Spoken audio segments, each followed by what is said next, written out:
বন্ধু, অনেক দিন তো হলো, কোথাও ট্যুর দেওয়া হয় না। চল না কোথাও থেকে ঘুরে আসি। দূর হয়ে যা শয়তান। তুই যে কী জন্য ট্যুর দিতে চাইছিস সেটা আমার খুব ভালো করেই জানা আছে। আরে মামা, অমন করিস কেন? একটু তো ট্যুর দিতেই চাইছি, আর তো কিছু না। আব্বে হালা, আমি কি জানি না তুই কী জন্য ট্যুর দিতে চাইছিস? তোর ট্যুর দেওয়ার মানেই তো তোর কোনো গার্লফ্রেন্ডের সাথে দেখা করতে যাওয়া, সেটা আমি খুব ভালো করেই জানি। আরে মামা, তুই আমার মনের কথা কিভাবে বুঝতে পারলি? তোর কি আমার এই বলত মনে হয়? এতদিন ধরে তোর সাথে সহবাস করছি, তোর বসবাস করছি, আর তুই আমার জানের জিগার দোস্ত। তোরে আমি চিনি না তুই যে কতটা বজ্জাতের হাড্ডি। আরে মামা, অমন করছিস কেন? এমন করব না তো কেমন করব? হ্যাঁ, আরেকবারের কথা মনে নেই কি হয়েছিল আমাদের সাথে? হ্যাঁ রে মামা, ওই কথা কি আর বলা যায়? কি বাসটাই না খাইছিলাম। শালা বস্তি, তারপরে তো তোর শিক্ষা হয় নাই।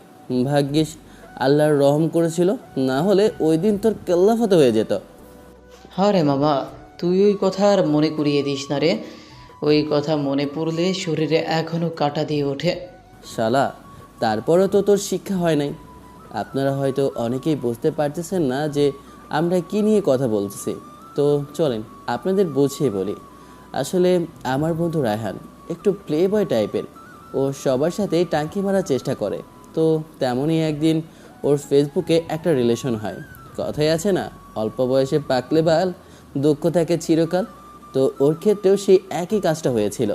রায়হানের সাথে একটা মেয়ের রিলেশন হয়, কিন্তু রায়হান কখনো মেয়েটাকে দেখেওনি।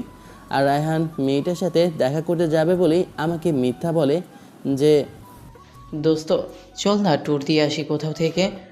আমারও ভাই সাদা মনে কাদা নেই, ওর কথায় রাজি হয়ে গেলাম। এটাই ছিল আমাদের জীবনের সবচেয়ে বড় ভুল। তো যথারীতি রায়হান আমাকে ট্যুরের মিথ্যা নাটক করে রাজশাহীতে নিয়ে যায়। আর ওখানে গিয়ে জানতে পারি ওটা কোনো ট্যুর ছিল না, ওটা ছিল রায়হানের জিএফের সাথে ফার্স্ট মিট করা। আর আমিও সেটা ওখানে গিয়ে জানতে পারি। কাহিনীটা শুরু হয় তখন থেকেই। ওখানে গিয়ে জানতে পারি রায়হান যে মেয়েটার সাথে এতদিন ধরে প্রেম করছিল, সেই মেয়েটা আসলে 3 বাচ্চার মা। এটা জানার পর আমরা যখন ওখান থেকে আসতে যাব, তখন ওই মেয়েটা চিল্লাচিল্লি করে মানুষজন জড়ো করে ফেলে আর আমাদের আটক করে ফেলে। তারপর ওই মেয়েটা সবাইকে বলে এই ছেলেটার সাথে আমার 2 বছরের রিলেশন, আর আমি এখন চাই এই ছেলেটা আমাকে বিয়ে করুক, কিন্তু ও এখন আমাকে বিয়ে করতে চাইছে না। আমি আপনাকে কোনোভাবেই বিয়ে করতে পারবো না। আমি কি জানতাম আপনি 3 বাচ্চার মা? আপনি আমাকে মিথ্যা বলে এখানে নিয়ে এসেছেন। আমি এই বিয়ে মানি না। আমি আপনাকে বিয়ে করতে পারবো না। প্রেম করার আগে কি মনে ছিল না? আরে ভাই, আমি কি জানতাম নাকি যে উনি 3 বাচ্চার মা? উনি তো আমাকে মিথ্যা বলেছে। এখন আর এগুলো বলে কোনো লাভ হবে না। যদি বাঁচতে চান তাহলে আপনাকে বিয়েটা করতেই হবে। দোস্ত প্লিজ বাঁচা আমারে। আমি এই বিয়ে করতে পারবো না। ওই শালা, আগে মনে ছিল না, এখন কর বিয়ে। আর তুই যে এখানে আসবি আমি কি এটা জানি? জানলে তোর সাথে জীবনেও আসতাম না। এখন তো তুই মরবি মরবি, সাথে আমাকে নিয়েও মরবি। এখন ভালো চাস তো বিয়েটা করে নে। না দোস্ত, এমন কথা বলিস না। আমি কি না এই বুইড়া বিড়িরে বিয়ে করব? প্লিজ দোস্ত, কিছু একটা কর। তারা দেখতেছি। তারপর আমি আব্বুকে ফোন করলাম। আব্বুকে ফোন করার পর এখানে যা হয়েছে সব কিছু করে বললাম। সব কিছু শোনার পর আব্বু কাকে যেন ফোন করলো। তার কিছুক্ষণ পরেই এখানে পুলিশ চলে আসলো। আসলে আমার আব্বুর অনেক পাওয়ার আছে, কেননা সে দেশের 1 নাম্বার বিজনেসম্যান। তারপর পুলিশ এসে আমাদেরকে জিজ্ঞাসাবাদ করলো। সব কিছু শোনার পর পুলিশ ওই মহিলাটাকে ধরে নিয়ে যেতে চাইলো। তখন ওই মহিলাটা আমার পা জড়িয়ে ধরে বলল, প্লিজ ভাইয়া, আমাকে মাফ করে দাও, আমাকে পুলিশে ধরিয়ে দিও না। আমি কথা দিচ্ছি আমি আর এমন কখনো করব না। মনে থাকবে তো? হ্যাঁ ভাইয়া, মনে থাকবে। তারপর আমি পুলিশের কর্মকর্তাকে বললাম, স্যার, ওনাকে মাফ করে দেন। তারপর আমার কথা মতো পুলিশ ওই মহিলাকে ছেড়ে দিল। এই ছিল কাহিনী। তো চলুন এখন বাস্তবে ফিরে আসা যায়। শালা, তোর কি এখনও শিক্ষা হয়নি? তুই যাই করবি কর, আমি আর তোর সাথে নাই। তুই এমন করে বলতে পারলি মামা? হ্যাঁ, বলতে পারলাম। কথাই আছে না, দুষ্ট গরু থেকে শূন্য গোয়াল অনেক ভালো। আমি আর ভাই তোর সাথে গিয়ে বিপদে পড়তে চাই না। একবার শেখা হয়েছে, আমার আর না ভাই। আর ভালো চাস তো তুইও যাস না, কেননা এবার যদি কট খাস তাহলে বিয়ে নিশ্চিত। আমার কথা শুনে রায়হান বলল, ঠিক আছে মামা, তুই যেহেতু এত করে বললি, তাহলে আমি আর ওর সাথে দেখা করতে চাচ্ছি না। যাক, এতক্ষণে তাহলে তোর বুদ্ধি হলো। আচ্ছা থাক, আমার বাসায় যাওয়া লাগবে। শুনলাম আপুকে নাকি আছে কেউ দেখতে আসবে। বলিস কি মামা? আচ্ছা ঠিক আছে, তাহলে তুই বাসায় যা। আচ্ছা ঠিক আছে, তুইও তাহলে যা। তারপর আমি বাসার দিকে রওনা হলাম। আর বাসায় যেতে যেতে আপনাদের আমার পরিচয়টা দিয়ে দিই। আমি হলাম প্রিন্স ডায়েরি চ্যানেলের অ্যাডমিন প্রিন্স আহমেদ সুজন। বরাবরের মতো আরও একটি গল্প নিয়ে আপনাদের মাঝে হাজির হলাম। আরও একটা কথা, আমার এই চ্যানেল ব্যতীত অন্য কোনো চ্যানেলে যদি আমার ভয়েসে আমার গল্প পান, তাহলে আমার কমেন্ট বক্সে অবশ্যই ওই চ্যানেলের লিঙ্কটা দেবেন। বাকিটা আমি দেখব। ধন্যবাদ। তো চলেন এবার পরিচয় দিয়ে নিই। আমি হলাম বিশিষ্ট নাম্বার 1 ব্যবসায়ী দ্বিতীয় সন্তান। কেননা আমার আগে আমার একটা বোনও আছে, আর তার নাম মিম আক্তার মায়া। তো চলেন, অনেক তো আমার পরিচয় দেওয়া হলো, বাকিটা না হয় গল্পের সাথে থাকলেই জানতে পারবেন। আপনাদের সাথে কথা বলতে বলতে বাসায় চলে আসলাম। বাসায় আসতেই আম্মু আমাকে বলতে শুরু করলো, কী রে নবাবজাদা, এতক্ষণে তোর বাসায় আসা হলো? আমি তো মনে করেছিলাম কি আজকে বাসায় আসবি না। আমার শোন আম্মু, তুমি আমাকে এমন করে বলতে পারলে? আমি না তোমার একমাত্র ছেলে? আর পাম দিতে হবে না, অনেক দিয়েছিস। আর বেশি পাম দিলে আমি তো ফেটেই যাব। ধুর আম্মু, তুমিও না সবসময় শুধু আমার সাথে এমনই করো। আচ্ছা বাদ দাও, তা আবুকে কি দেখতে এসেছিল নাকি এখনো আসেনি? না, এখনও আসেনি। শুনলাম আর কিছুক্ষণ পরেই নাকি চলে আসবে। ও আচ্ছা, তা আপু কোথায়? আপুকে দেখছি না যে। তোর আপু মনে হয় ছাদে আছি। কেন, তোর আপুকে দিয়ে কি করবি? আবার ঝগড়া শুরু করে দিবি? ধুর আম্মু, ঝগড়া কি আমি করি? তোমার ওই শাকচুনি মেয়েটাই তো আমার সাথে সবসময় ঝগড়া করে। তুই যে কত ভালো সেটা আমার খুব ভালো করে জানা আছে, বজ্জাতের হাড্ডি একটা। থাক মা, তোমার আর আমাকে এত প্রশংসা করতে হবে না। কিছু খাবার থাকলে খাবার দাও, আমার অনেক ক্ষুধা পেয়েছে। আচ্ছা ঠিক আছে, টেবিলে বস, আমি খাবার দিচ্ছি। আচ্ছা ঠিক আছে। আমি টেবিলে বসতেই আমাকে খাবার বেড়ে দিল। তারপর খাওয়া দাওয়া শেষ করে আমি ছাদে চলে আসলাম। আর এসে দেখলাম আপু ছাদের দোলনায় বসে আছে। আমি কি আপুকে পেছন থেকে জড়িয়ে ধরলাম আর বললাম, কী রে আমার সুইট কিউট আপু, তোর কি মন খারাপ? এভাবে এখানে বসে আছিস যে? আরে না, মন খারাপ হতে যাবে কেন? তোর কি চাই সেটা বল। কি জন্য এমন পাম দিচ্ছিস সেটা ঝেড়ে কাস তো। আপু তুই সবসময় এমন করিস কেন বলতো? আমি কি শুধু তোর কাছে কিছু না কিছু চাইতেই থাকি? হয়েছে হয়েছে, আর ইমোশনালি ব্ল্যাকমেল করতে হবে না। কি হয়েছে সেটা বল। আপু সত্যি কথা বলতে আমার না অনেক খারাপ লাগছে। তোর বিয়ে হয়ে গেলে আমি তো একা হয়ে যাব। আমার এই কথা মনে আসলে কেমন যেন কান্না পাচ্ছে। ধুর পাগল, এর জন্য কি মন খারাপ করে? মেয়ে মানুষ হয়ে জন্ম নিলে অন্যজনের ঘরে তো যেতেই হবে, এটাই তো নিয়ম। তাই বলে তোর মন খারাপ করতে হবে? আপু একটা কথা কি জানিস, আমি না তোকে অনেক ভালোবাসি। হয়তো কখনো তোকে বলা হয়ে ওঠেনি, কিন্তু আজ কেন জানি বলতে বাধ্য হলাম। কেন জানি মনে হচ্ছে তুই আমাকে ছেড়ে অনেক দূরে চলে যাচ্ছিস। পাগল ভাই আমার, এমন করে কেউ মন খারাপ করে? তোর যখন মন চাইবে তখনই আমার কাছে চলে আসবি। কান্না করিস না ভাই, তোর কান্না দেখলে আমারও যে অনেক কষ্ট হয়। তারপর আপুও আমাকে জড়িয়ে ধরে কান্না করতে লাগলো। তখনই পেছন থেকে আম্মু বলতে শুরু করলো, আরে বাহ, বদমাসটা দেখি আজকে ভালো হয়ে গেছে। আম্মু, তুমি ভাইয়ের সাথে এমন করছো কেন? আমি আবার কেমন করলাম? তোরাই তো কান্নাকাটি করছিস, তাই তো ভাবলাম তোরা আবার ভালো হয়ে গেলি, জিনিসটা কেমন হজম হচ্ছে না। আম্মু তুমি যাও তো, এটা আমাদের ভাই বোনের ব্যাপার। তুমি এর মধ্যে নাক গলাতে আসো কেন? হ্যাঁ ওরে বাবা, তাই নাকি? ঠিক আছে, আমি তাহলে নিচে চলে যাচ্ছি। আর শোন, তুই তাড়াতাড়ি রেডি হয়ে নে। ছেলেপক্ষ আর কিছুক্ষণের মধ্যেই চলে আসবে, তুই রেডি হয়ে নে। আচ্ছা ঠিক আছে, তুমি নিচে যাও, আমি রেডি হয়ে আসছি। আপুর কথা শুনে মা নিচে চলে গেল। আর আমি এখনও আপুকে জড়িয়ে ধরে কান্না করেই যাচ্ছি। তখন আপু আমাকে সান্ত্বনা দিয়ে বলল, ধুর পাগল ভাই আমার, এমন বাচ্চাদের মতো কেউ কান্না করে? আর একটুও কান্না করবি না। তুই কান্না করলে আমার অনেক কষ্ট হয় রে ভাই, প্লিজ কান্না করিস না। আপু এই কথাগুলো বলছে আর কান্না করছে। তারপর আমি কান্না থামিয়ে আপুর চোখের পানিগুলো মুছে দিয়ে আপুকে বললাম, আপু তুমি কেন কান্না করছো? আমার ভাইটা কান্না করলে যে আমার অনেক কষ্ট হয়, তাই তো আমিও কান্না করছি। প্লিজ আপু তুমি কান্না করো না, এ দেখো আমি আর কান্না করছি না। তারপর দুজনেই কান্না থামিয়ে ওখানে কিছুক্ষণ বসে রইলাম। তারপর আপুকে বললাম, আপু তুমি তাহলে রেডি হও, আমি আর কিছুক্ষণ ছাদেই থাকবো। ঠিক আছে ভাই, আর একদম কান্না করবি না। যদি আর একবার কান্না করিস তাহলে তোর খবর আছে। ঠিক আছে আপু, আমি আর কান্না করব না। তারপর আপু নিচে চলে গেল আর আমি ছাদে মন খারাপ করে বসে রইলাম আর চিন্তা করতে লাগলাম, দুনিয়ার নিয়মটাই এমন, মেয়ে মানুষ হয়ে জন্ম নিলে স্বামীর ঘরে তো যেতে হবেই, এইটাই দুনিয়ার নিয়ম। আর একটা কথা কি জানেন, ভাই বোনের ভালোবাসা অন্যরকম। সারাদিন মারামারি কাটাকাটি খুনসুটি ঝগড়া এগুলো ছাড়া যেন ভাই বোনের ভালোবাসা জমেই না। কিন্তু যখন একে অন্যকে ছাড়া দূরে থাকবে তখন বুঝবে তারা ভাই বোনের ভালোবাসা কী জিনিস। ভাইয়েরা তখনই বোনের ভালোবাসা বোঝে যখন বোনদের বিয়ে হয়ে যায়। জানি না কতটুকু আপনাদেরকে বোঝাতে পেরেছি। তো চলুন গল্পে ফেরা যাক। কিছুক্ষণ পরই আপুকে ছেলে পক্ষ থেকে দেখতে আসে আর ছেলেরও আপুকে অনেক পছন্দ হয়ে যায়। আর আগামী সপ্তাহে আপুর বিয়ে ঠিক হয়ে যায়।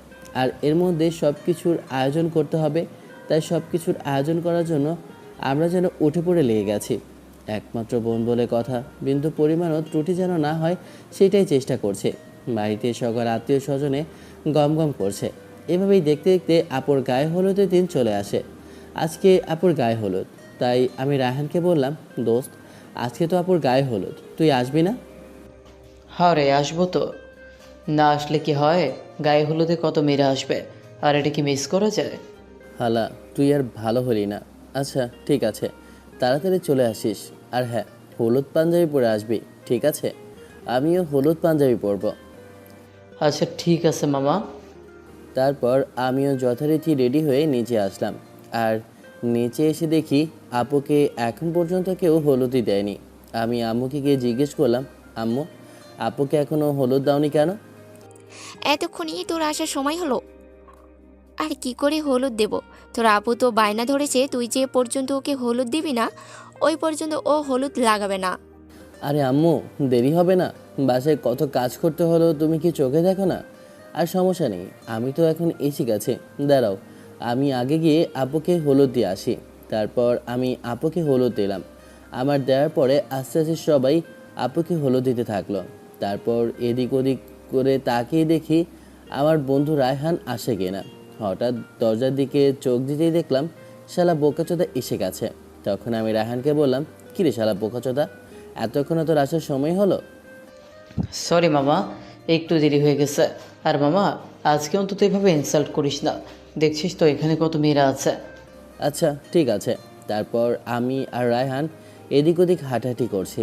হঠাৎ রায়হান আমাকে বলল, খাইছে রে, আমার গেটের দিকে তাকিয়ে দেখ, পড়ি আসতেছে পড়ি। রায়হানের কথা শুনে আমিও গেটের দিকে তাকালাম। গেটের দিকে তাকিয়ে আমিও অবাক হয়ে গেলাম, কেননা গেটের সামনে তাকাতেই আমি দেখতে পেলাম অনেকগুলো লোক আছে। আর লোকগুলোর সামনে দুইটা মেয়েকে দেখতে পেলাম। মেয়ে দুইটাকে দেখে আমার চোখ যেন সরছেই না, কেননা মেয়ে দুইটা আসলেই অনেক সুন্দর, যেন কোনো পরীকেও হার মানাবে। আমি কতক্ষণ এভাবে তাকিয়েছিলাম জানি না। আমার ঘোর কাটলো আব্বুর কথা শুনে। আব্বু ওই মেয়ে দুইটাকে আমাকে দেখিয়ে দিয়ে বলল, মায়ামা আর রিয়ামা, এ হচ্ছে আমার ছেলে প্রিন্স আহমেদ সুজন, আর সুজন এ হচ্ছে তোর বোনের হবু হাজব্যান্ডের বোন মায়া ও রিয়া। আব্বুর এমন কথা শুনে আমি ক্রাশ খাইতে গিয়েও খাইলাম না, কেননা এগুলা হলো আপুর ননদ। অন্য কেউ হলে লাইন মারা যেত, কিন্তু এখন তো আর পসিবল না। আব্বুর কথা শুনে ওই মেয়েটা আমার দিকে কেমন ঢ্যাপ ঢ্যাপ করে তাকিয়ে আছে। তখন আব্বু বলল, কি হলো মা, তোমরা কোথায় হারিয়ে গেলে? ও না আঙ্কেল, না কোথাও না। আচ্ছা ঠিক আছে, চলো তোমার হবু ভাবিকে হলুদ দিবে। ঠিক আছে আঙ্কেল, চলুন। আর সুজন শোন, ওদের হলুদ দেওয়া হলে তুই ওদের একটু বাড়িটা ঘুরিয়ে দেখাস, ঠিক আছে? ঠিক আছে আব্বু, তুমি কোনো চিন্তা করো না। তারপর সবাই আপুকে হলুদ দিতে চলে গেল। আর এদিকে রায়হান আমাকে বলতে লাগলো, মামাই আমি কি দেখলাম? কেন রে, তোর আবার কি হয়েছে? পাগল টাগল হয়ে গেলি নাকি? পাগল তো আমি হই নাই রে, পাগল তো মনে হয় এবার তুই হবি। মাথা ঠিক আছে তোর? আমি পাগল হতে যাব কেন? কি বলতে চাচ্ছিস তুই, খুলে বল তো। এই প্রথম দেখলাম তুই কোনো মেয়েকে দেখে একেবারে স্ট্যাচু হয়ে গেছিলে। সিরিয়াসলি, যে ছেলে কিনা কোনো মেয়েকে পাত্তাই দেয় না, যে ছেলের পেছনে কিনা হাজার মেয়ে ঘুরে, সেই ছেলেটাই কিনা তার নিজের বেআইনদেরকে দেখে কেমন স্ট্যাচু হয়ে গিয়েছিল। জিনিসটা মানতে পারলাম না। আমার তো মনে হচ্ছে ডালমে তো কুছ কালা হ্যাঁ। ওই শালা, তোর আজগুবি কথা রাখবি? গাঞ্জা টাঞ্জা খায় আসিস নাকি? হ্যাঁ, কী সব আবল তাবল বলছিস? আব্বু কি বলে গেল শুনলি না? ওরা আমার বেআইন হয়, বুঝলি? নাটক কম করো বন্ধু, গরিবের কথা বাসি হলেও সত্যি হয়। তোর আজেরা কথা রাখবি নাকি সবার সামনেই তোকে লাথি মারা শুরু করব? আমার এমন কথা শুনে রায়হান চুপ হয়ে গেল। এরপর মায়া আর রিয়ার হলুদ দেওয়া শেষ হলে প্রথমে রিয়া আমার কাছে আসে আর এসেই বলতে শুরু করে, কি বেআই সাহেব, কি খবর আপনার? কেমন আছেন? এই তো আলহামদুলিল্লাহ, আপনি কেমন আছেন বেআইন সাহেবা? ভালো। তা বেআই সাহেব দেখতে তো সেই স্মার্ট। তা কতগুলো মেয়ের মন ভেঙে দিলেন? ধুর বেআইন সাহেব, কি বলেন এসব? আমার মতো ইনোসেন্ট একটা ছেলে কি কারো মন ভেঙে দিতে পারে? বুঝি বুঝি, সবই বুঝি। আপনি ইনোসেন্ট তাই না? আমার তো আপনাকে দেখে মনে হচ্ছে আপনি এ ফুলের ও ফুলের মধু খেয়ে বেড়ান। তখনই পাশ থেকে রায়হান বলতে শুরু করলো, এই যে বিয়ান সাহেবা, আমার বন্ধু মোটেও অমন না, বুঝতে পেরেছেন? ও মা, তাই নাকি? বন্ধুর প্রতি এত কনফিডেন্স? বুঝতে পেরেছি। তা আপনার পরিচয়টা কি? আমি হলাম ওর বন্ধু রায়হান। ও আচ্ছা। কিরে রিয়া, তুই ওদের সাথে কি কথা বলছিস? এই তো আপু, ওদের সাথে পরিচিত হলাম। ও আচ্ছা। তখন মায়া খেয়াল করে আমি ওর দিকে ড্যাব ড্যাব করে তাকিয়ে আছি। এটা দেখে মায়া লজ্জা পেয়ে যায়। তখন রায়হানের চিমটির কারণে আমার ধ্যান ভেঙে যায়। রায়হান আমার কানে কানে বলতে থাকে, কী রে মামা, কাহিনী কি? তুই মেয়েটার সামনে আসলে কেমন যেন বদলে যাস, আনমনা হয়ে যাস। আমার কিন্তু ব্যাপারটা ভালো ঠেকছে না। আরে চুপ কর শালা। তখন মায়া বলতে শুরু করলো, এই যে বিয়ে সাহেব, আপনি কি এখন আমাদের ঘুরিয়ে দেখাবেন আপনাদের আশপাশটা? হ্যাঁ অবশ্যই, কেন নয়। আচ্ছা চলুন। তারপর আমি, রায়হান, মায়া আর রিয়া চারপাশটা ঘুরে দেখতে লাগলাম। আর আমি বারবার আর চোখে মায়ের দিকে তাকিয়েছিলাম। ওর নামটা যেমন মায়া, তেমনি ওর মুখেও অন্যরকম একটা মায়ার ছাপ ফুটে উঠেছে, যা আমাকে প্রতিনিয়ত আকর্ষণ করছে। ঘোরাঘুরি শেষ হলে মায়া আর রিয়া ওদের বাসায় চলে যায়। আর আমার মাথায় তখন থেকে শুধু একটা কথাই ঘুরপাক খাচ্ছে, আর তা হলো মায়ার কথা। ওকে দেখার পর থেকে যেন আমি পুরো এলোমেলো হয়ে গেছি। জীবনে ফার্স্ট টাইম কোনো মেয়েকে দেখে আমি এমন হয়েছি। আমি বলতে পারবো না যে এটা ভালোবাসা কি না নাকি অ্যাট্রাকশন, বাট ওর কথা ভাবতে আমার অনেক ভালো লাগছে। এটাকে কি বলে আমি নিজেও জানি না। আমি একটা দ্বিধার মধ্যে আছি। মায়ের কথা ভাবতে ভাবতে আমি ঘুমিয়ে গেলাম। পরদিন সকালে আম্মুর ডাকাডাকিতে ঘুম ভেঙে গেল। কি হয়েছে মা, তুমি এখন ডাকাডাকি শুরু করলে কেন? ওই গাদা, তুই কি ভুলে গেছিস আজকে যে তোর আপুর বিয়ে? হ্যাঁ, তুই কি না এখনো পড়ে পড়ে ঘুমাচ্ছিস? ও আম্মু, আসলে আমি তো ভুলেই গিয়েছিলাম। আচ্ছা ঠিক আছে, তুমি যাও, আমি উঠছি। তারপর আমি রায়হানকে ফোন করলাম। কিরে শালা, তুই কোথায়? হ্যাঁ মামা বল, আমি তো এখনও ঘুমিয়ে আছি। কি বলবি বল, ঘুমে কিছু চোখে দেখছি না। আরে শালা, ঘুম তোর পেছন দিয়ে দেবো, তাড়াতাড়ি বাসায় আয়। আজকে যে আপুর বিয়ে সেটা কি তুই ভুলে গেছিস? আরে মামা, আমার তো মনেই ছিল না। আচ্ছা ঠিক আছে, আমি এক্ষুনি রেডি হয়ে আসছি। আচ্ছা ঠিক আছে, তাড়াতাড়ি আয়, আর দেরি করিস না। তারপর আমি ফোন কেটে দিই। আর কিছুক্ষণ পর রায়হানও চলে আসে। আর আমরা দুজনে মিলে বাড়ির সকল কাজ করছি। দেখতে দেখতে আপুর বিয়ে সময় হয়ে আসলো। আপুকে সাজানো হচ্ছে। তখন আমি আপুর রুমে গেলাম আর আপুকে দেখতে লাগলাম। আসলে মেয়েদের জীবন এমনই, তাদের একদিন না একদিন নিজের বাড়ি থেকে শ্বশুর বাড়িতে যেতেই হবে। আর এই দিনটা যে কি পরিমাণের কষ্টদায়ক যার মেয়ে আছে তারাই বোঝে। তখন আমাকে দেখে আপু বলতে শুরু করলো, কি রে ভাই, কিছু বলবি? ওখানে দাঁড়িয়ে আছিস কেন? আয় ভেতরে আয়। আমি ভেতরে গেলাম। তখন আপু পার্লারের লোকদের চলে যেতে বলল। তখন আমি আপুকে বললাম, আপু আমার না কেমন যেন লাগছে, মনে হচ্ছে আমার কাছ থেকে অনেক বড় কোনো একটা জিনিস হারিয়ে যাচ্ছে রে। বল না আপু, আমার এমন লাগছে কেন? ওই পাগল, তুই এমন করে কথা বলছিস কেন? তুই এমন মন খারাপ করলে কি আমার ভালো লাগে? প্লিজ ভাই আমার, এমন মন খারাপ করে থাকিস না। তুই যদি চাস তাহলে আমি বিয়েটা ভেঙে দিই।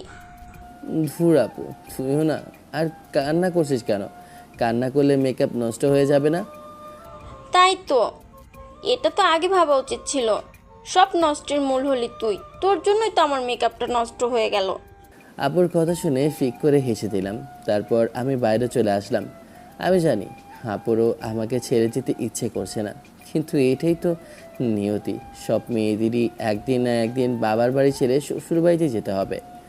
দেখতে দেখতে বিয়ের সময় হয়ে আসলো, বরপক্ষ চলে আসলো। আর ওইদিকে রিয়া আর মায়া এত সুন্দর করে সেজেছে, সে কি বলবো, দুজনের থেকে চোখ সরাতেই পারছি না। এইদিকে আমিও নীল পাঞ্জাবি পরেছি, এতে করে আমাকে অনেক সুন্দর লাগছে। তখন খেয়াল করলাম রিয়া আর মায়া দুজনেই আমার দিকে এক পলকে তাকিয়ে আছে। এইটা দেখে আমি লজ্জা পেয়ে গেলাম। এইভাবেই দেখতে দেখতে বিয়েটা শেষ হয়ে গেল। এখন আপুকে বিদায় দেওয়ার পালা। যাবার আগে আপু আমাকে জড়িয়ে ধরে অনেক কান্না করলো, আর আমিও আপুকে জড়িয়ে ধরে কান্না করতে লাগলাম। তারপর আপুকে বুঝে শুনে গাড়িতে তুলে দিলাম। এই মুহূর্তটা যে কী পরিমাণ কষ্টের তা একটা ফ্যামিলি জানে।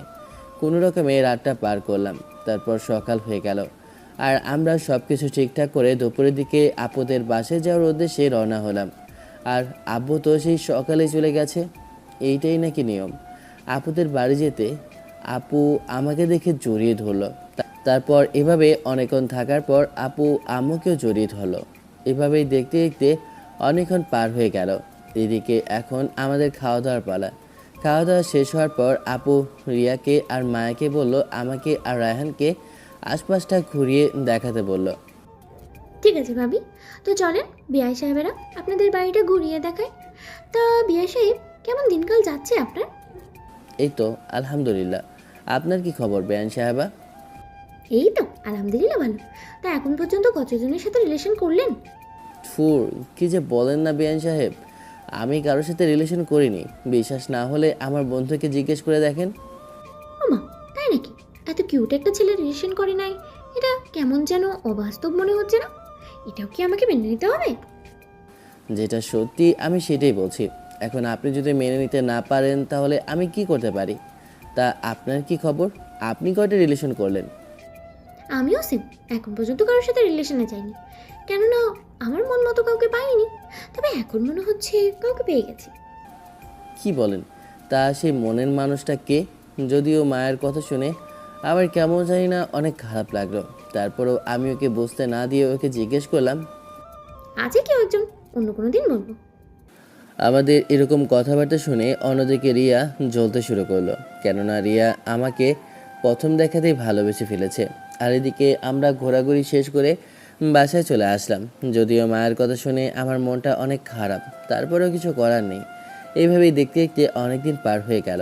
হঠাৎ একদিন অচেনা নাম্বার থেকে ফোন আসলো। যদিও আমি অচেনা কারো নাম্বার রিসিভ করি না, তাই প্রথমবার কেটে গেল। একটু পর দেখলাম আবার ফোন এলো, তাই ভদ্রতার খাতিরে ফোনটা রিসিভ করলাম।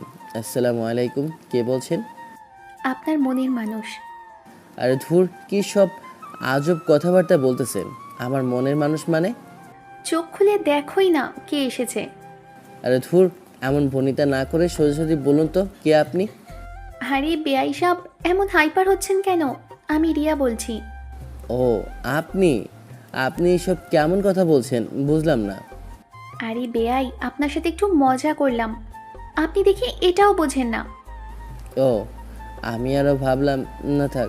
তো কি খবর আপনার? এইভাবে রিয়ার সাথে অনেকক্ষণ কথা বললাম, তারপর কেটে দিলাম। তার কিছুক্ষণ পর দেখি আবার আরেকটা অচেনা নাম্বার থেকে কল আসলো। তখন আমি ফোনটা রিসিভ করলাম। তখন ওই পাশ থেকে একটা মেইলি কণ্ঠ ভেসে আসলো। কি খবর, কেমন আছেন? এই তো আলহামদুলিল্লাহ। তা আপনি কে বলছেন? আমি মায়া বলছিলাম, তোমার বোনের ননদ। ও আচ্ছা, তা আজকে চাঁদ কোন দিক থেকে উঠেছে যে আপনি আমাকে ফোন করেছেন? রে বা, চাঁদ তো ঠিকঠাক উঠেছে। আপনার সাথে কথা বলতে গেলে কি চাঁদকে উল্টো দিকে উঠতে হবে নাকি? আরে তা না, আমি এই জন্যই বলতে চাইছিলাম যে আপনি যদি আমার সাথে কথা বলেন তাহলে আপনার ওই মনের মানুষটা কষ্ট পাবে না, এই জন্যই বললাম আর কি।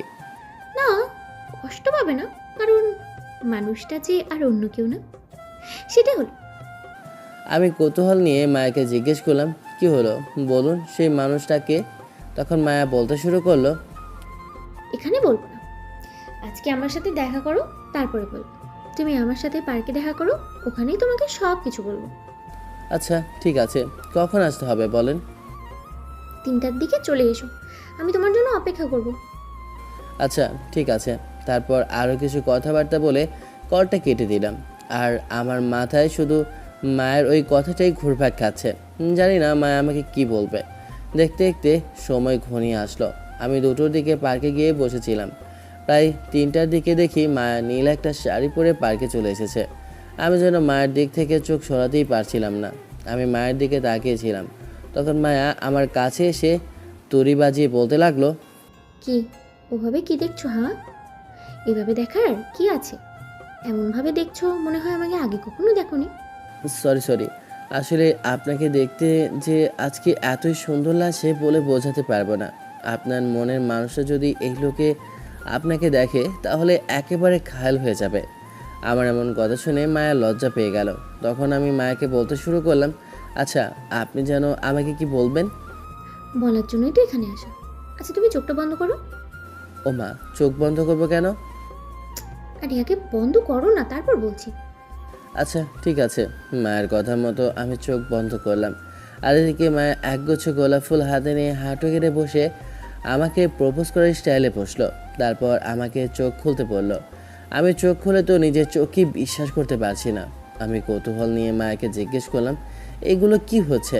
আমি তো কিছুই বুঝতে পারছি না, একটু বুঝিয়ে বলবেন? সুজন, আমি সেই প্রথম দেখাতেই তোমাতেই পাগল হয়ে গিয়েছিলাম। এক কথায় বলতে পারো ওয়ান সাইডেড লাভ। এগুলো কি বলছেন আপনি? আপনি আমার সিনিয়র, আমার আপুর ননদ। এগুলো কোনোভাবেই যায় না। প্লিজ এমন কোনো আবদার করবেন না যাতে আমাদের দুই পরিবারের সম্মানটা নষ্ট হয়। দেখো সুজন, আমি এত কিছু বুঝি না, আমার তোমাকেই চাই। আই লাভ ইউ সুজন, আমি তোমাকে অনেক ভালোবাসি, আমাকে ফিরিয়ে দিও না। আপনি এমন পাগলামি করছেন কেন? এটা হয় না, আপনি বুঝতে পারছেন না কেন? এখন আমি যদি আপনার সাথে রিলেশনে যাই, আপনার পরিবার এটা কখনোই ভালো চোখে দেখবে না, আর না আমার পরিবার দেখবে। প্লিজ ট্রাই টু আন্ডারস্ট্যান্ড, একটু বোঝার ট্রাই করেন। এটা হয় না। দেখো সুজন, কে মানবে আর কে মানবে না সেটা আমার দেখার বিষয় না। তুমি আমাকে মানবে কি না সেটা বলো। আর তুমি যদি আমাকে ফিরিয়ে দাও তাহলে আমি কিন্তু কোনো কিছু একটা করে ফেলবো। আমার যে করেই হোক তোমাকে লাগবে। আমি এই কয়েকদিন অনেক কষ্ট করেছি তোমাকে ভুলে থাকার, বাট থাকতে পারিনি। যতই তোমাকে ভোলার চেষ্টা করেছি ততই যেন আমি আরও তোমার কাছে চলে এসেছি। প্লিজ আমাকে ফিরিয়ে দিও না। প্লিজ এমন পাগলামি করবেন না, এটা হয় না। তুমি যেহেতু আমাকে মানবেই না, তাহলে আমি আজকেই নিজেকে শেষ করে দেবো। এটা বলেই মায়া একটা ছুরি হাতে নিয়ে নিজের হাতে একটা টান মেরে দেয়, আর ফিনকি দিয়ে ওর হাত থেকে রক্ত বের হতে থাকে। এটা দেখে আমার রাগ যেন মাথায় উঠে গেছে। আমি সাথে সাথে ওর হাত থেকে ছুরিটা ফেলে দিয়ে টাস করে একটা থাপ্পড় মেরে দিলাম, আর বলতে শুরু করলাম, কি শুরু করেছো এসব? এটা কেমন ধরনের পাগলামি? হ্যাঁ, ধরবে না তুমি আমাকে শেষ করে দিতে চাও। আমি আজকে নিজেকে শেষ করে দেব। যদি তুমি আমার না হও তাহলে আমি আমার এই জীবন রেখে কি করব? আমি তোমাকে ছাড়া আর এই জীবনে রাখার কোনো মানেই খুঁজে পাই না। একটা থাপ্পড় মেরে তোমার সব দাঁত ফেলে দেবো, ফাজিল মেয়ে কোথাকার। তোমার সাহস কি করে হলো এরকম একটা কাজ করার? করবো না তো কি করবো? হ্যাঁ, তোমাকে এত ভালোবাসার পরেও তুমি আমাকে মেনে নিচ্ছ না, তাহলে আমি কি করব? তুমি কি আমার মনের কথাটা একটাবারও বুঝতে পারবে না? আমিও তো সেই প্রথম দেখাতেই তোমাকে ভালোবেসে ফেলেছি, কিন্তু ভয়ে বলতে পারিনি। আর সেই তুমি কিনা সুইসাইড করতে গিয়েছিলে। তোমার কিছু হলে আমি কি করে থাকতাম বলো? তুমি আমার সাথে আর কোনো কথাই বলবে না, ফাজিল মেয়ে কোথাকার। কি বললে তুমি? তুমিও আমাকে ভালোবাসো? তাহলে আমাকে কষ্ট কেন দিলে? আরে পাগলি, একটু ট্রাই করে দেখলাম যে তুমি আমাকে সত্যিই ভালোবাসো কিনা, কিন্তু ট্রাই করতে গিয়ে তো উল্টো ঝামেলা বাজিয়ে ফেলেছি। আমি তো আর জানি না আমার এই সিনিয়র পাগলিটা আমাকে এতটা ভালোবাসে। সত্যি যখন বুঝতে পেরেছো তাহলে আমাকে আর কষ্ট দিবে না তো? যদি আমাকে আর কষ্ট দাও তাহলে কিন্তু আমি সত্যিই নিজে কিছু একটা করে ফেলবো। হয়েছে, এখন আর এত ইমোশনাল ব্ল্যাকমেল করতে হবে না। এখন চলো তোমাকে ডক্টরের কাছে নিয়ে যাই। হাতের কি অবস্থা করে ফেলেছ, ইচ্ছে তো করছে থাপড়িয়ে তোমার সবগুলো দাঁত ফেলে দেই। আর কোনোদিনও যদি এরকম করেছো তো তোমার একদিন কি আমার যতদিন লাগে। ওকে বাবু, আর কখনো এমন করবো না, কিন্তু তোমাকে কথা দিতে হবে তুমিও আমাকে কষ্ট দিতে পারবে না। আচ্ছা ঠিক আছে, এখন চলো তোমাকে হসপিটালে নিয়ে যাই। তারপর মায়াকে নিয়ে হাসপাতালে চলে আসলাম। ডক্টরকে দেখানোর পর ডক্টর বলল, এমন হলো কি করে? আছে কাহিনী একটা, আপনি একটু দেখে বলেন তো হাতের অবস্থা কেমন। হ্যাঁ, অল্পের জন্য হাতের রগ কাটেনি, আর একটু হলে কেটে যেত। দাঁড়ান, আমি ব্যান্ডেজ করে দিচ্ছি, আর কিছু মেডিসিন দিচ্ছি, এগুলো খেলেই ঠিক হয়ে যাবে। আচ্ছা ঠিক আছে ডক্টর। তারপর মায়াকে বাসায় পৌঁছে দিলাম। যদিও আপু আমাকে থেকে যেতে বলেছিল, কিন্তু আমি কাজ আছে বলে চলে এসেছি। আর এদিকে মায়াকে আমার সাথে দেখে রিয়া মনে মনে বলতে শুরু করলো, সুজনের বাচ্চা সুজন, ওকে তো ইচ্ছা করছে গিলে খেতে। তোকে যদি এখন সামনে পেতাম আস্ত চিবিয়ে খেতাম। তোর সাহস হয় কি করে আমাকে রেখে আপুকে নিয়ে ঘুরিস? রিয়া মনে মনে এগুলোই বলছে আর আমার গোষ্ঠী উদ্ধার করছে। এদিকে বাসায় আসতে না আসতে মায়ের ফোন। কি হলো মায়া, এখনই না তোমাদের ওখান থেকে আসলাম, আর এখনই ফোন করলে যে, কোনো সমস্যা? আরে না শোনো, তোমার কথা খুব মনে পড়ছিল, তাই তোমাকে ফোন দিলাম। তা তুমি কি বিরক্ত হচ্ছ নাকি? আরে বিরক্ত হবো কেন, আমি আরও ভাবলাম কিছু হয়েছে কিনা, তাই হয়তো বা আমাকে ফোন দিয়েছো। আচ্ছা তোমাকে যে বাসায় পৌঁছে দিলাম কেউ কিছু জিজ্ঞেস করেনি? তোমার আপু জিজ্ঞেস করছিল যে আমি তোমার সাথে কি করছিলাম, আমার হাতে কি হয়েছে। কি বললে তুমি? কি বলবো আবার, যা সত্যি তাই বলেছি। খাইছে রে, মানে কি কি বলেছো? আরে গাধা, আমাদের রিলেশনের কথা বলেছি, আর আমার হাত কি জন্য কেটেছি সেটাও বলেছি, যদিও অনেক বকাবকি করলো। তুমি এটা কি করেছো পাগল মেয়ে? তুমি এটা আপুকে কি করে বলতে পারলে? তোমার কি কোনো কথাই আটকায় না? আরে গাধা, তোমার আপু আগে থেকেই জানে আমি তোমাকে ভালোবাসি, কেননা আমি আগেই তোমার আপুকে সব বলেছিলাম। যদিও প্রথমে তোমার আপু মানতে চাইছিল না, পরে আমি অনেক রিকোয়েস্ট করে তোমার আপুকে রাজি করিয়েছি। মানে তলে তলে এত দূর এগিয়ে গেছো আর আমি কিছুই জানলামই না? এই জন্যই তো বলি আপু আমাকে কেন তোমার নামে এত সুনাম করতো। তার মানে এই ছিল কাহিনী? তাই নাকি? তা আপু তোমাকে কি কি বলতো?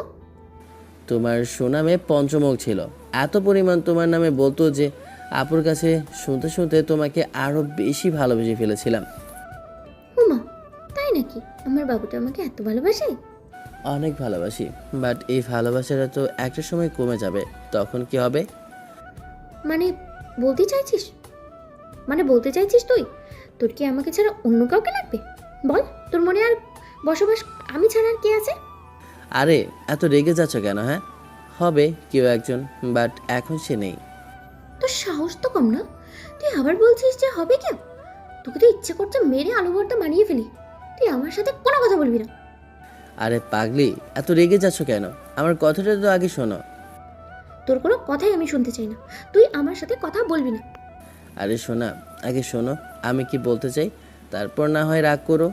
বাট আমার মনে হয় না আমার কথা শোনার পর তোমার এই রাগ অভিমানটা আর থাকবে বলে। কি বলবি বল, আমার মাথা গরম করস না। আরে পাগলি মেয়ে, আমি বোঝাতে চেয়েছি তোমার মাঝে যে আমার অস্তিত্বটা বেড়ে উঠবে, আমি তার কথাই বোঝাতে চেয়েছি। কোন অস্বস্তি বেড়ে উঠবে? হ্যাঁ, কি বলছিস তুই, বুঝিয়ে বল। আরে শোনা, আমি বলতে চাইছি তোমার আর আমার যে একটা বাবু হবে তার কথাই বোঝাতে চেয়েছি। কি? এটা আগে বলবে না? তাহলে কি আর আমি তোমার সাথে এমন খারাপ ব্যবহার করতাম? তুমি জানো আমি কতটা কষ্ট পেয়েছিলাম আমার এই কথা শুনে। আরে পাগলি, আমি তো তোমাকে রাগানোর জন্যই বলেছিলাম। তুমি এত দুষ্টু কেন? হ্যাঁ ভাজিল। আচ্ছা, তোমার কি বাবু অনেক পছন্দ? পছন্দ হবে না কেন, বাবু তো সবারই পছন্দ। জানো আমার না আপু ডাক শুনতে খুব ইচ্ছা করে। ছোট ছোট হাত পা থাকবে, একটু বড় হলে আমাকে আব্বু বলবে আর তোমাকে আম্মু বলবে, তখন কি ভালোটাই না লাগবে। তোর আর লজ্জা দিও না তো, তোমার বাবু এত পছন্দ আমি তো জানতামই না। হ্যাঁ, বাবু আমার এত পরিমাণ ভালো লাগে যে বলে বোঝাতে পারবো না। আল্লাহ যে কবে আমাকে এমন একটা নিয়ামত দেবে। হয়েছে, আর লজ্জা দিও না তো। বাব্বা, আমার গুন্ডি পাগলিটার আবার লজ্জাও পায়। একটু আগে মনে হচ্ছিল আমাকে যেন আস্ত চিবিয়ে খাবে, আর এখন কিনা লজ্জা পাচ্ছে। এইটাও দেখতে হলো। আরে তুমি তখন অমন করে বললে, তাই তো রাগ উঠে গেছিল। সরি শোনা, আর এমন করে হবে না। আচ্ছা ঠিক আছে সোনা, এখন তাহলে কলটা রাখি। আচ্ছা শোনা, ঠিক আছে। কল কাটার সাথে সাথে রিয়ার কল চলে আসলো। ইচ্ছে না থাকা সত্ত্বেও কলটা রিসিভ করলাম। তখন রিয়া বলতে শুরু করলো, ওই মিয়া, এতক্ষণ ধরে কার সাথে কলের টাঙ্কি মারলেন হ্যাঁ? ওই মিয়া, এতক্ষণ ধরে কার সাথে কলের টাঙ্কি মারলেন হ্যাঁ? কতক্ষণ ধরে কল করছি, কলই ধরছেন না। আরে এত হাইপার হচ্ছেন কেন? আর কি জন্য এত কল করেছিলেন? আর আমি তো আপনার আপুর সাথে কথা বললাম। দরকার আছে বলেই তো কল করেছি। আর আপুর সাথে এত কিসের কথা হ্যাঁ? কেন আপনাকে বলতে হবে কেন? আর আপনি এত হাইপার হচ্ছেন কেন? আমি কার সাথে কথা বলি না বলি তাতে আপনার কি? এটা তো আমার ইচ্ছা। কারণ আছে বলেই তো বলছি। ও মা, কী কারণ শুনি? কারণটা হলো এই যে আমি আপনাকে আমি আপনাকে আমি কি হলো? এমন তোতলামি করছেন কেন? কি বলতে চান সরাসরি বলুন। আর এমন আমতামতা করছেন কেন? কারণটা হলো এই যে আপনাকে ভালোবেসে ফেলেছি। কি কি বলছেন এসব? আপনার কি মাথা ঠিক আছে? আপনাকে ভালোবাসতে আবার মাথা ঠিক থাকতে হবে না কেন? কারণ তো আছে। আর আমার পক্ষে সম্ভব না আপনাকে ভালোবাসা। কেন? আমি কি দেখতে খারাপ? আমাকে কি ভালোবাসা যায় না? কারণ তো অবশ্যই একটা আছে। আর আমি তো বলছি না যে আপনি দেখতে খারাপ। আপনি দেখতে অনেক সুন্দর। যে কোনো ছেলে আপনাকে ভালোবাসবে, কিন্তু আমার পক্ষে সম্ভব না। কেন সম্ভব না? কারণ হলো এটাই যে আমি আপনার বড় বোন মায়াকে ভালোবাসি। কারণ হলো এটাই যে আমি আপনার বড় বোন মায়াকে ভালোবাসি। আর মায়াও আমাকে অনেক অনেক ভালোবাসে। প্লিজ আপনি একটু বোঝার চেষ্টা করেন। ও আচ্ছা, সরি। আসলে আমি তো আপনার সাথে মজা করছিলাম এই সত্যিটা বের করার জন্য। দুলা ভাই, ট্রিট কিন্তু আপনাকে দিতে হবে। থ্যাঙ্কস আল্লাহ, তুমি আমাকে বাঁচালে। আমি তো ভয় পেয়ে গিয়েছিলাম। ওইদিকে রিয়া নিঃশব্দে কেঁদে যাচ্ছে, কেননা রিয়া সত্যিই আমাকে অনেক ভালোবাসে। কিন্তু আমি যেন না বুঝি, এই জন্য কথাটা ঘুরিয়ে ফেললো।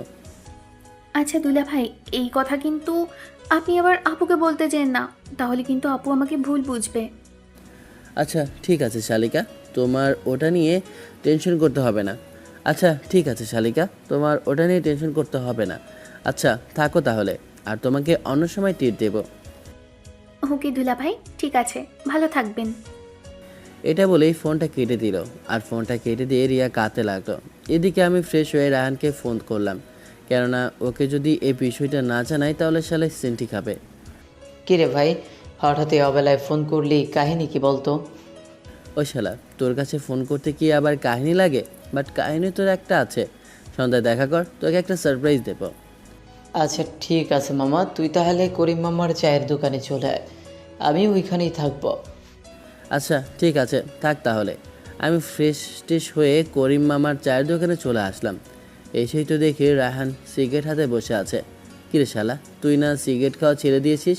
তাহলে এইটা আবার কি? হ্যাঁ হরে মামা, ছেড়ে দিয়েছি, বাট মাঝে মাঝে তুই একটা খাই। আব্বে হালা, তুই এটা জানিস না যে একদিন সিগারেট খেলে 40 দিন নামাজ হয় না, দোয়া কবুল হয় না? এটা কি ভুলে গেছিস?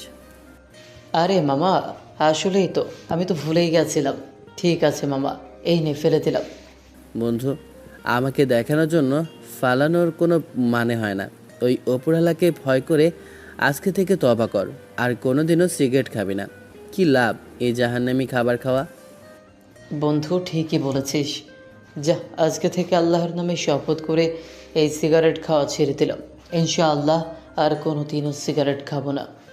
যাক আলহামদুলিল্লাহ, তোর মতো বন্ধু যদি সবারই হতো তাহলে কতই না ভালো হতো।